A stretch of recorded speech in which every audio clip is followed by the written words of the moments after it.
Hey, Emmy! It's been so long! How have you been holding up? Isaac, it really has been a while. I've been doing great. Thanks for asking. How about you?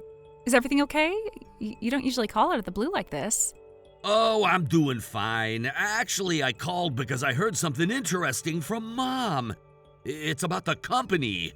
Oh, the company? What about it?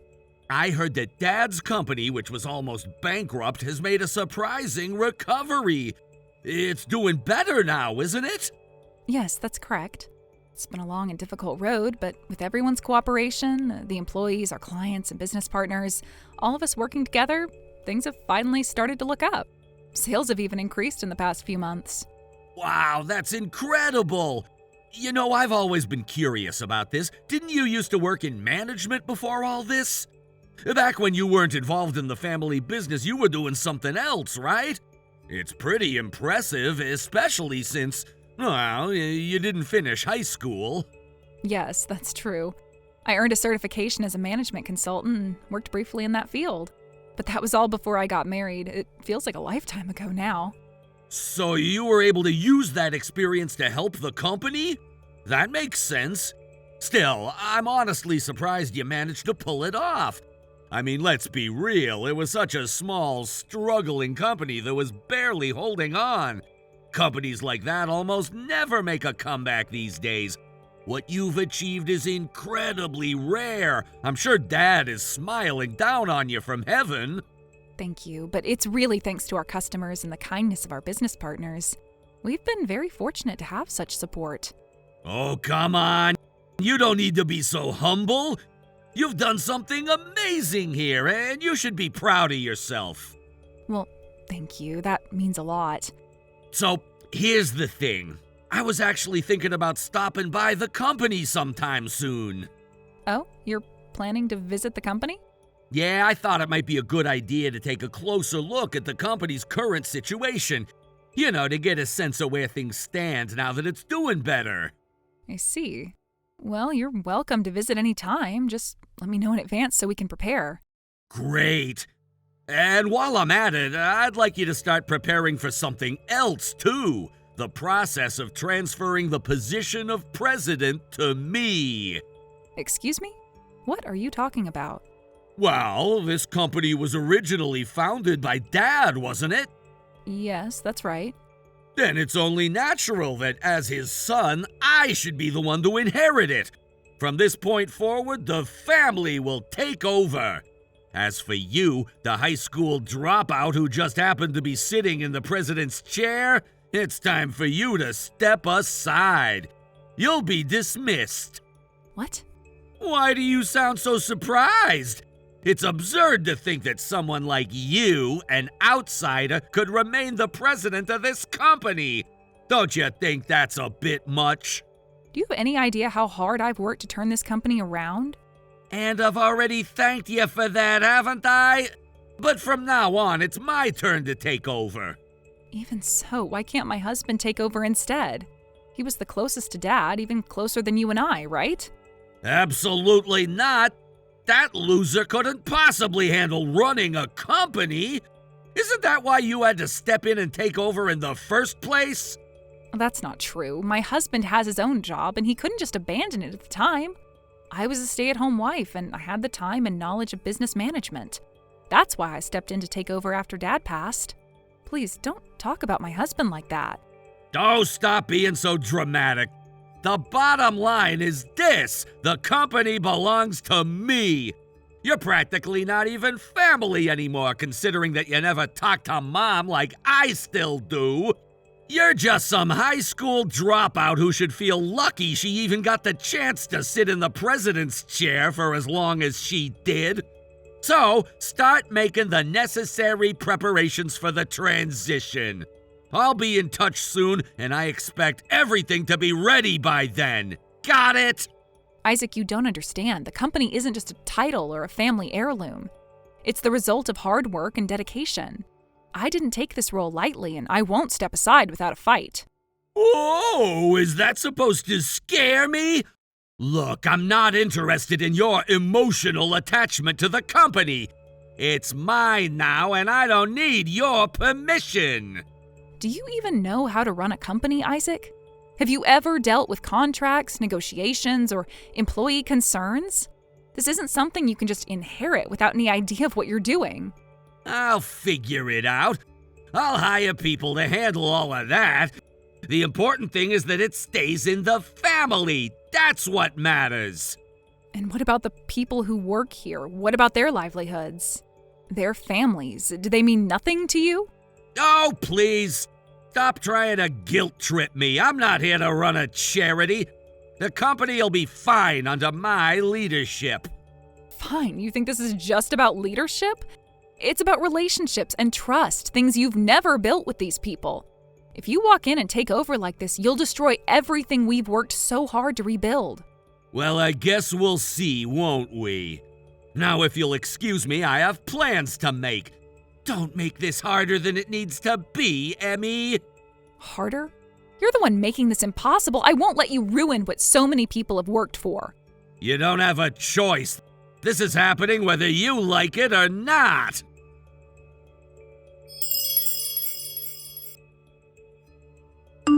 Emmy, just letting you know, I'll be heading over there next week.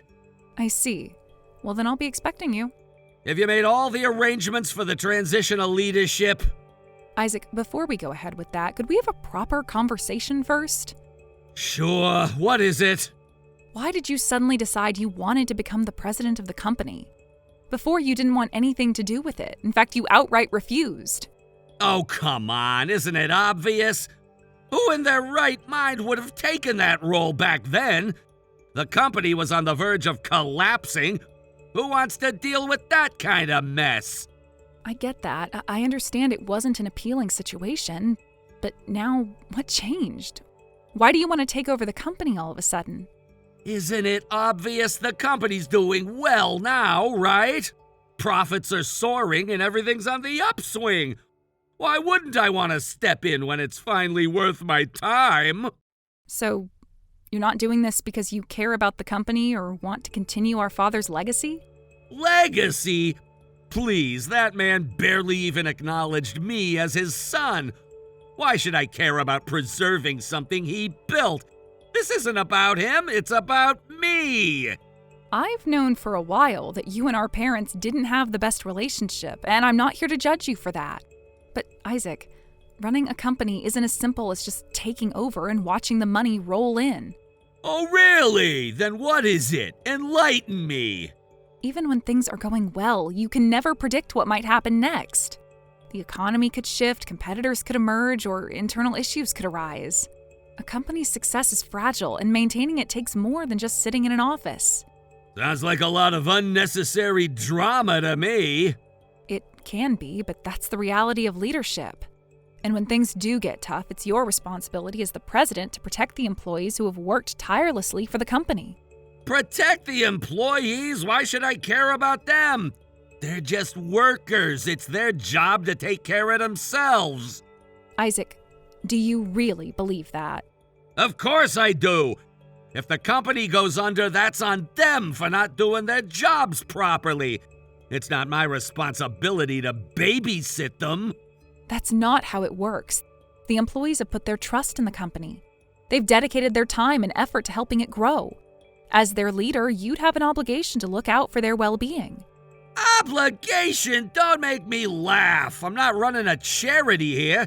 If they're so fragile that they can't survive a company collapse, that's their problem, not mine.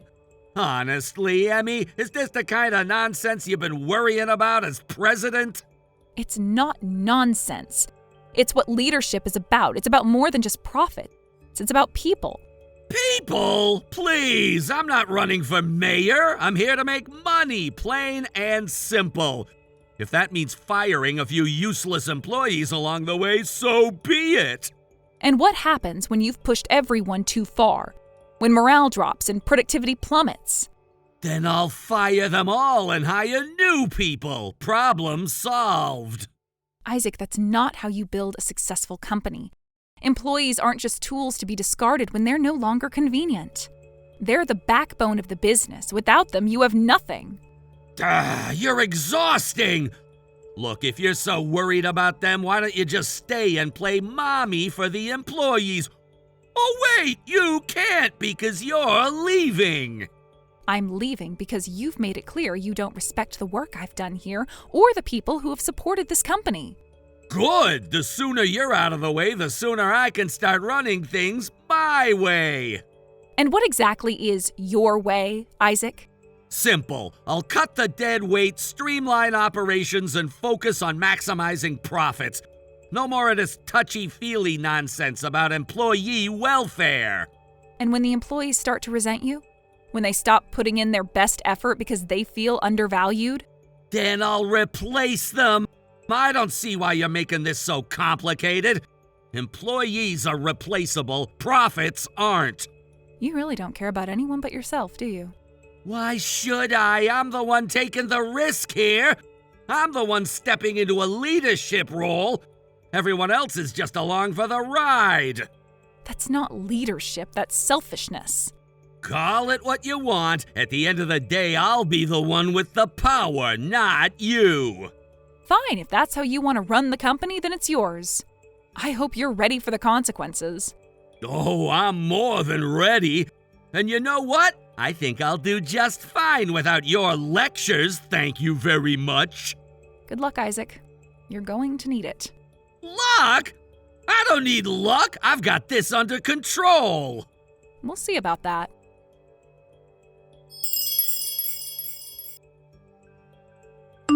What is the meaning of this? Is something wrong? The moment I made my speech as the new CEO, every single one of them handed in their resignation letters. I see. It seems that the employees might not have wanted you to become the CEO after all. Ha! That can't be true. I'm the son of the founder. It's an honor for them to work under me, isn't it? That might be how you see it, but for the employees, it doesn't matter who you are. They want to work for someone they trust. If you suddenly appear as the new CEO after the company started doing well, it's not surprising that they would reject you. That's just natural. You must have told them something, didn't you? What do you mean? There's no way they would all resign at once without someone giving them instructions. This kind of thing couldn't happen without guidance, and who else could have done it but you? Well, I did mention to the employees that I was stepping down as CEO and introduced you as the new CEO. I also took the opportunity to tell them what kind of person you are and how you view employees. What do you mean? I told them that you're the kind of CEO who has no qualms about cutting employees off when it's convenient. If that's what you told them, then of course they would resign. Yes, that's exactly why they left. So I would appreciate it if you didn't try to turn this into some sort of conspiracy of mine. My stance has always been the same. I've always wanted to protect the employees. If I have to do anything for that, I will. You're unbelievable! You just wanted to get back at me, didn't you? You used the employees to do it! You're worse than I ever imagined! I don't know what you're talking about. I never intended to do that. What do you mean you never intended to do that? So what about all the employees who resigned? What are they gonna do now? Do you think they can just find new jobs easily in this economy? Don't worry, I'm taking responsibility for that. Ah! I've gone ahead and established a new company, and I plan to hire all of the employees there. What? In exchange for welcoming you as the new CEO, I established a new company. I'm going to hire all of the employees from the old company to work there, and together we'll continue working as a team. So you don't have to worry about their livelihood. I see. So that's what you were up to. Does that make sense to you now? Of course! Not only do I understand, but I actually want to thank you for it. Thank me? Yes! You've taken in all the dead weight from Dad's time, those employees who've been nothing but a burden, right? I'm so grateful. You saved me the trouble of cleaning up the mess. Well, I'm glad to hear that. But I wouldn't want my colleagues to have to work for someone who treats them as disposable. But now that the employees are gone, what's your plan? That's easy. I'll just hire new people. Hire new people? Who will you hire? I'll hire people who'll obey me without question. People who will be loyal to me. Do you really think you can run the company that way? As long as I maintain those contracts, money will come flowing in. Then I'll just hire a few workers who are competent enough to do the job and pay them low wages. It's that simple. You really need to rethink that approach. What's this? Are you trying to lecture me now? I've told you already I have no interest in listening to anything you have to say. I'm just trying to help you understand the realities of the situation. If you don't change your thinking, this could all fall apart very quickly. I said I'm not interested. I'm not going to listen to your advice.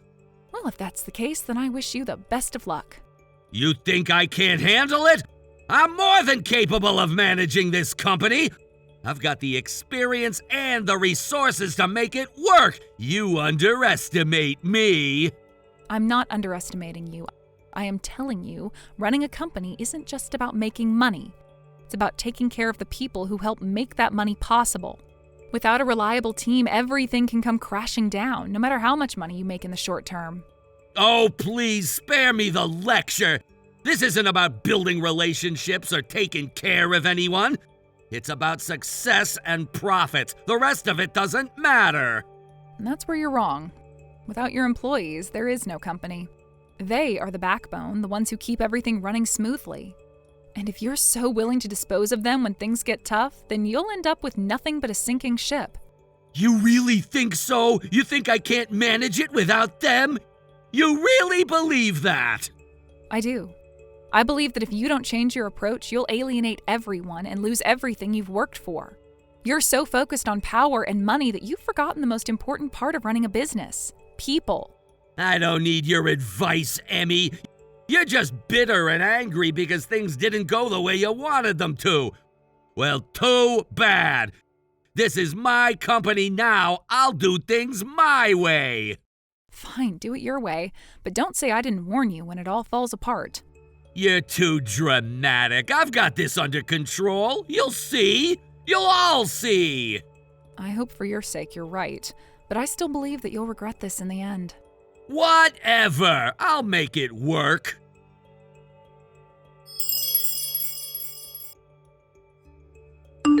You've really gone too far this time.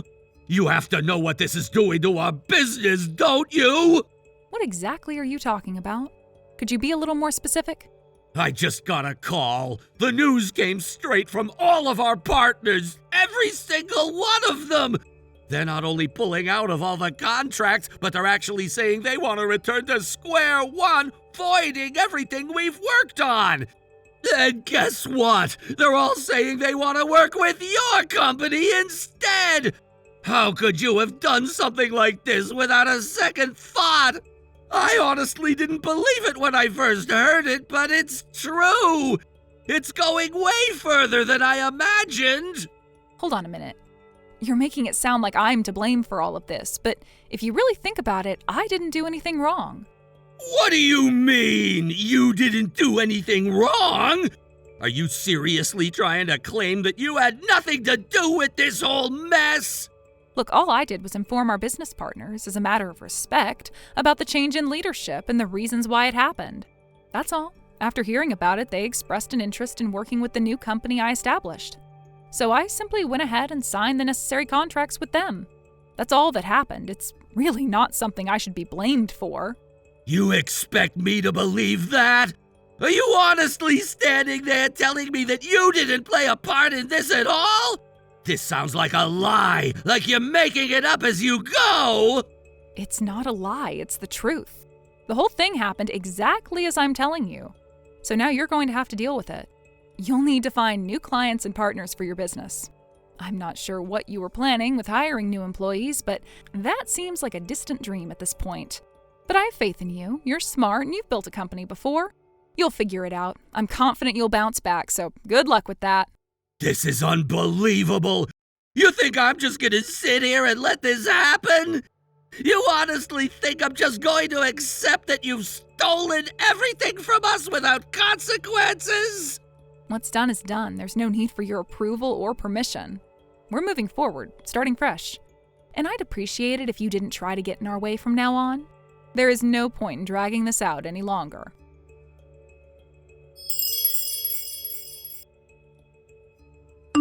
Isaac took on multiple part-time jobs, desperate to pay off growing debts. But no matter how hard he worked, the financial pressure only worsened.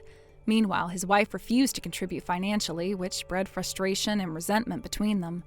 One night, their tension exploded into a fierce argument about money, trust, and responsibility, shattering their marriage. They divorced, and Isaac ended up alone in a small apartment, haunted by debt collectors and overwhelmed by loneliness. On my side, I've been relentlessly pushing my new company forward, sacrificing much to grow it despite the constant pressure.